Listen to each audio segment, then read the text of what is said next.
Hi, I'm Ben Ashwell with IR Magazine and Corporate Secretary, and I'm here at the ESG Integration Forum here in New York. I'm joined by Anton Gorodniuk from SASB. Thanks so much for joining us, Anton. Of course. Thank you for inviting me. Absolutely. So it's been a busy week this week for SASB. Could you talk us through some of the activities that you've had and some of your takeaways from the events you've been hosting? Yeah, of course. So on Tuesday, we hosted our annual SASB Symposium. It was the 4th event, and I attended all 4 events, and it was the largest event of all the 4. What I would say, I think there are 2 key themes that I'm noticing as it evolves. First is, of course, the diversity of perspective. These events usually attract a very diverse group of attendees, so we really want to make sure that our panelists represent a diverse group as well. So we wanted that the voices of regulators, of corporates, as well as investors are heard.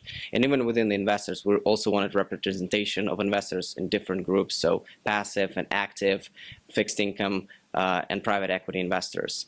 And of course, the diversity in the sense of global representation. That was also a really positive because it really shows that these issues are globally relevant and our standards are globally relevant. So it was really good to see that both attendees and the panelists represent a very diverse group of stakeholders. And the second theme, I think, is that this conversation is really becoming much more in-depth because as compared to the first symposium, for example, when people were still talking about the relevance of sustainability and why it is important to disclose, now these conversations are really becoming much more focused on very specific issues. So this is really great to see. Sure, excellent. And you mentioned the standards there. Of course, the standards launched formally more or less a year ago this month. You're involved in helping issuers sort of adopt the standards and so on. And so what have you seen a year along in terms of adoption, and what are some sort of common questions that you get from issuers when thinking about using the SASB framework? Yeah, so overall, we're seeing a very positive trend in adoption. Over 100 companies now using SASB standards. And what's especially great to see is over a third of those companies are domiciled outside of the US. Again, to the point that how relevant these issues are. But of course, the market is ever evolving, and we really want to make sure that the standards stay relevant.